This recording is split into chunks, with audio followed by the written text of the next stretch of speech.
அனைவருக்கும் வணக்கம். தெய்வீக பலன்கள் சேனல் சார்பாக தங்களை அன்புடன் வரவேற்கிறோம். இன்று நம் காணொளியில் காண விரும்புவது ஆடி மாத சிவராத்திரி ஏன் இவ்வளவு சிறப்பு மிக்கது என்பதை பற்றி இந்த காணொளியில் பார்க்கலாம். வாருங்கள் காணொளிக்கு செல்லலாம். மறக்காமல் ஒரு சப்ஸ்கிரைப் செய்யவும். ஆடி மாத சிவராத்திரி ஆடி மாதம் தேய்பிறை பஞ்சமி திதியில் வருகிறது. இது பரம்பொருள் முருகப்பெருமானையும் சிவபெருமானையும் வழிபட்ட நாளாகவே பார்க்கப்படுகிறது. இவ்வளவு சிறப்புமிக்க தினத்தில் சிவபெருமானையும் பரம்பொருள் முருகப்பெருமானையும் வழிபடுவது சிறந்ததாகும். சிவபெருமானை அணைந்தால் அனைத்து விதமான சித்திகளையும் அடைய முடியும். முருகப்பெருமானை வணங்குவதால் அனைத்து செல்வ செழிப்புகள், குழந்தை பேறு, எந்த ஒரு எதிரிகள் தொல்லை எதுவும் இல்லாமல் செல்ல அழித்து வழிபடக்கூடிய முக்கியமான நாளாகவே இந்த ஆடி மாத சிவராத்திரி அமைகிறது. ஆடி மாத சிவராத்திரி சிவபெருமானும் முருகப்பெருமானும் வழிபட்ட திருநாளாகும். ஒவ்வொரு மாதம் வரும் சிவராத்திரிகளில் ஆடி மாத சிவராத்திரி முருகனுக்குரிய சிவராத்திரி நாளாகவே பார்க்கப்படுகிறது. முருகப்பெருமானை இன்றைய நாட்களில் கண்டிப்பாக வழிபட்டால் அனைத்து விதமான துன்பங்களும் போக்கி செல்வ வளம் அதிகரிக்க செய்யும் ஒரு அற்புதமான சிறப்பு வாய்ந்த திருநாளே இந்த சிவராத்திரி தினமாகும். சிவாவுக்கு அருகில் இருக்கும் சிவபெருமான் ஆலயத்திற்கு சென்று அங்கு இருக்கும் பரம்பொருள் முருகப்பெருமானையும் சோமஸ்கந்தரையும் கணபதியும் வழிபட்டு வாருங்கள், நல்லது நடக்கும். இந்த நாளில் சிவபெருமானையும் முருகனையும் வழிபடுவதன் மூலம் வாழ்வில் எல்லா வளன்களையும் பெறலாம் என்பது ஐதீகமாகும். ஆடி மாத சிவராத்திரியில் கண்டிப்பாக விரதம் இருந்து வழிபாடு செல்வதன் மூலம் ஆன்மீக பலன்கள் கண்டிப்பாக உங்களுக்கு கிடைக்கும். ஆடி அமாவாசை முன்னோர்களுக்கு தர்ப்பணம் கொடுப்பது சிறந்தது. ஆடி பௌர்ணமி நாளில் சந்திரனை வழிபடுவது சிறந்தது. ஆடி கிருத்திகை நாளில் முருகப்பெருமானை வழிபடுவது சிறப்பது.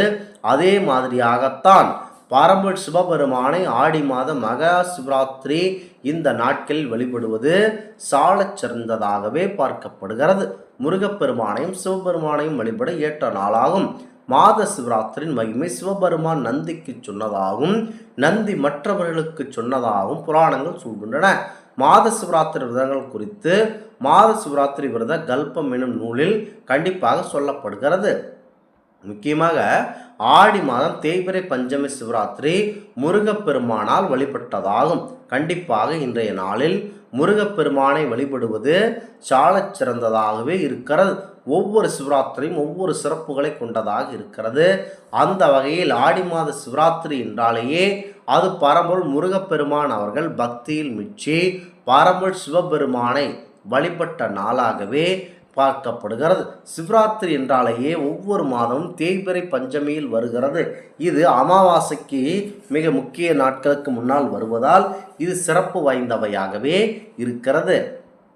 ஒவ்வொரு மாதம் தேய்பிறை சதுர்த்தசியில் இரவு சிவபெருமானை வழிபடுவதற்கு உகந்த ராத்திரியாக சிவராத்திரி பார்க்கப்படுகிறது.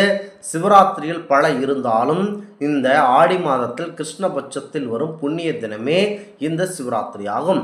பூஜைகளில் ராத்திரி பூஜை மிக சிறப்பு மகித்துவம் உண்டு. பரிவார தேவதைகள், காவல் தெய்வங்கள், சுடலை மாடன், முனீஸ்வரன், இருபாலர் போன்ற தேவதைகளுக்கு ராத்திரி பூஜை விசேஷமாகும். சிவராத்திரி நாட்களில் கண்டிப்பாக காவல் தெய்வம், எல்லை தெய்வ வழிபாடு அனைத்தும் சிவப்பாக செய்யலாம். எல்லாம் சிவனின் திருவிளையாடல்கள் கண்டிப்பாக இருக்கிறது. புராணங்கள் சிவபெருமானின் திருவிளையாடல்கள் பல்வேறு சொல்லப்பட்டுள்ளன. சிவனின் கண்களை பார்வதி தேவி விளையாட்டாக மூடியதால் 7 உலகங்களும் இருளில் மூழ்கின. அந்த நாளில் சிவராத்திரி என்பர். ஆழகால விஷத்தை உண்ட சிவபெருமான் திருநீலகண்டகர் என பெயர் பெற்றார். அன்றைய தினம் இரவு தேவர்கள் பரமேஸ்வரனை வணங்கி துதித்தனர். அந்த நாளை சிவராத்திரி என்றும் கூறுகிறார்கள். மார்க்கண்டேயனின் உயிரை காக்க சிவன் யமனை காலால் உதைத்தார். அதன் பின் யமனை உயிர்ப்பிக்க தேவர்கள் வேண்டினர். அந்த நாளை சிவராத்திரி என்றும் கூறப்படுகிறது. அடிமுடி காண முடியாமல் நின்ற திருமாலுக்கும் பிரம்மாவுக்கும் லிங்கோத்பவ மூர்த்தியாக சிவன் காட்சி தந்த தினமும் சிவராத்திரி என கருதப்படுகிறது. சிவராத்திரி நாள் சிவபெருமான் ஆலயத்திற்கு சென்று வழிபட்டால் மன அமைதி, வாழ்க்கை முன்னேற்றம், தீய சக்திகள் வேரோடு அகழுதல் போன்ற நன்மைகள் உண்டாகும் என்பது ஐதீகமாகும். சிவராத்திரி நாள் சிறப்புகள் குறித்து கருட புராணம், பத்ம புராணம், அக்னி புராணம் உள்ளிட்ட பல்வேறு நூல்களில் குறிப்பிட்டுள்ளது. சிவராத்திரி நாளில் விரதம் இருக்கும்போது கிடைக்கும் மகத்துவம் என்ன என்பதை பற்றியும் கண்டிப்பாக தெரிவிக்கப்பட்டுள்ளது. தேய்பிறை சதுர்த்தசி திதியில் அம்பிகை சிவபெருமானை வணங்கியதனாலேயே இந்த ஆடி மாத நாளில் மகா சிவராத்திரி கொண்டாடப்படுகிறது. பிரளய காலத்தின் போது பிரம்மனும் அவரால் சிருஷ்டிக்கப்பட்ட அனைத்து சிவராசிகளும் அழிந்துவிட்ட நிலையில் இரவு பொழுதில் அம்பிகை உமாதேவி பரமேஸ்வரன் நினைத்து பூஜை செய்தார்கள். 4 சாமங்களும் இரவு முழுவதும் ஆகம விதைப்படி அர்ச்சனை செய்தார்கள். பூஜையின் முடியில் அம்பிகை ஈஸ்வரனை வணங்கினார்கள். இந்த இரவை தேவர்களும் மனிதர்களும் சிவராத்திரியாக கொண்டாடப்படுகிறார்கள். அதற்காகவே தான் இந்த ஆடி மாத சிவராத்திரி அவ்வளவு சிறப்பு வாய்ந்தது. சிவராத்திரி என்று சூரியன் மறைந்ததும் முதல் மறுநாள் காலை சூரியன் உதயமாகும் வரை சிவனை பூஜை செய்பவர்கள் யாராக இருந்தாலும் அவர்களுக்கு எல்லா விதமான பாக்கியங்களும் தந்து முடிவில் மோட்சத்தை அளிக்கக்கூடியவர் பரம சிவபெருமான் அவர்கள். அதற்கு அருள் புரிய வேண்டும் என்று அன்னையானவள் வேண்டிக் கொள்கிறார்கள். அதாவது பார்வதி தேவியானவர்கள் வேண்டிக் கொள்வார்கள். அந்த பார்வதி தேவியின் சக்தியானது ஆடி மாதத்தில் மிக சிறப்பாக அதிக சக்தி கொண்டுள்ளது.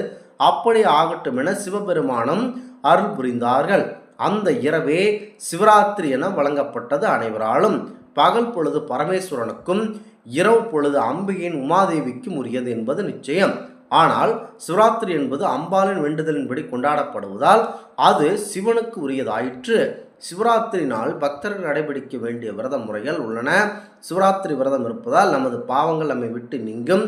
சிவராத்திரி என்று சிவப்பதம் அடைபவர்கள் மோட்சத்திற்கு செல்வார்கள் என நம்பிக்கை இன்றளவும் இருந்து வருகிறது. இந்த ஆன்மீக தகவல் உங்களுக்கு பிடித்து இருந்தால் தெய்வீக பலன்கள் சேனலை கண்டிப்பாக சப்ஸ்கிரைப் செய்து கொள்ளவும். மீண்டும் ஒரு நல்லதொரு காணொளியில் உங்களை சந்திக்கிறோம். நன்றி, வணக்கம்.